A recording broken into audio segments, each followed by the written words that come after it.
கர்த்தருடைய பரிசுத்த நாமத்திற்கு ஸ்தோத்திரம் உண்டாவதாக. கர்த்தராகிய இயேசு கிறிஸ்துவின் நாமத்தில் உங்களுக்கு கிருபையும் சமாதானமும் உண்டாவதாக.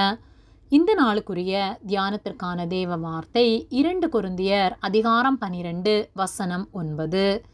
அதற்கு அவர், என் கிருபை உனக்கு போதும், பலவீனத்திலே என் பலம் பூரணமாய் விளங்கும் என்றார். ஆகையால் கிறிஸ்துவின் வல்லமை என்மேல் தங்கும்படி என் பலவீனங்களை குறித்து நான் மிகவும் சந்தோஷமாய் மேன்மை பாராட்டுவேன். பிரியமானவர்களே, கர்த்தருடைய பிள்ளைகளாகிய நாம் நம்முடைய பலவீனத்திலும் கர்த்தரை குறித்து மேன்மை பாராட்டுகிறவர்களாக இருக்க வேண்டும். அவருடைய இரத்தத்தினால் கழுவப்பட்டு அவரை ஏற்றுக்கொண்ட அவர் பிள்ளைகளாகிய நாம் நம்முடைய பலவீனத்திலே நாம் சந்தோஷத்தோடு கர்த்தரை மேன்மை பாராட்டுகின்றோமா, அல்லது அவருக்காக வாழ்கின்ற எனக்கு இப்படி ஆகிவிட்டதே என்று சொல்லி கர்த்தரை முறுமுறுக்கின்றோமா என்பதை சிந்தித்து பார்க்க வேண்டும். 2 கொரிந்தியர் 12:9 அதற்கு அவர், என் கிருபை உனக்கு போதும், பலவீனத்திலே என் பலம் பூரணமாய் விளங்கும் என்றார். ஆகையால் கிறிஸ்துவின் வல்லமை என்மேல் தங்கும்படி என் பலவீனங்களை குறித்து நான் மிகவும் சந்தோஷமாய் மேன்மை பாராட்டுவேன் என்று பவுல் சொல்லுகிறார். நாம் கர்த்தருக்குள் வாழும்போது ஒருவேளை நமக்கு பலவீனங்கள் வந்தாலும், சோதனைகள், போராட்டங்கள் எதுவாக இருந்தாலும், அந்த போராட்டத்திலே, அந்த பலவீனத்திலே கர்த்தர் நம்மை கைவிடாமல் கர்த்தருடைய வல்லமை நம்மேல் பலமாய் தங்கும் என்கிற விசுவாசம் நம்மில் இருக்குமானால், அந்த பலவீனத்திலும் சந்தோஷத்தோடு கர்த்தரை குறித்து நாம் மேன்மை பாராட்டுகிறவர்களாக இருப்போம். கர்த்தருடைய வல்லமை நமக்குள் இருக்குமானால் அந்த பலவீனத்தை குறித்து நாம் முறுமுறுக்கிறவர்களாயிராமல் அந்த பலவீனத்தை குறித்து நாம் மேன்மை பாராட்டுகிறவர்களாக இருப்போம்.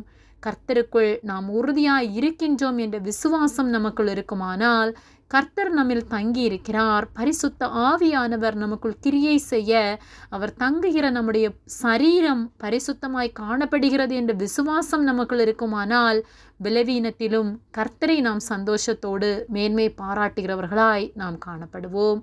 ஆகவே நாம் எங்கு தவறி இருக்கிறோம், எந்த இடத்திலே நம்மிடத்திலே குறை காணப்படுகின்றது என்பதை ஆராய்ந்து சீர்படுத்தி நம்முடைய வாழ்க்கையில் கர்த்தர் எதை அனுமதித்தாலும், மரணமோ ஜீவனோ எதுவாக இருந்தாலும் கர்த்தரை குறித்து மேன்மை பாராட்டுகிறவர்களாய், ஒருபோதும் அவரை துக்கப்படுத்துகிறவர்களாக நம்முடைய வார்த்தையினால், நம்முடைய செயலினால், நம்முடைய சிந்தனையினால் ஒருபோதும் அவரை காயப்படுத்துகிறவர்களாய் எந்த காரியத்தையும் நாம் செய்யாதபடிக்கு ஜாக்கிரதை உள்ளவர்களாய் எல்லாவற்றிலும் அவரை ஸ்தோத்தரித்து வாழ்வோம்.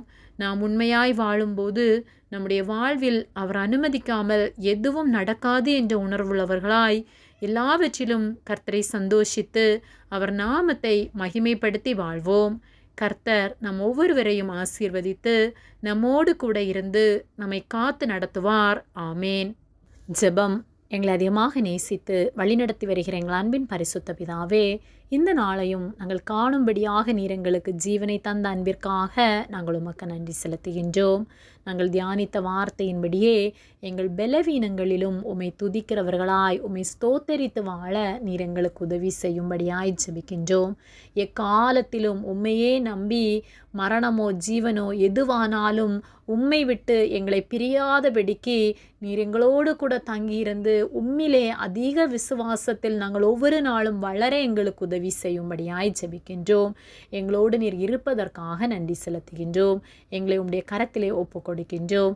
இயேசுவின் நாமத்தில் ஜெபிக்கின்றோம் பிதாவே. ஆமேன். கர்த்தர் உங்களை ஆசீர்வதிப்பாராக.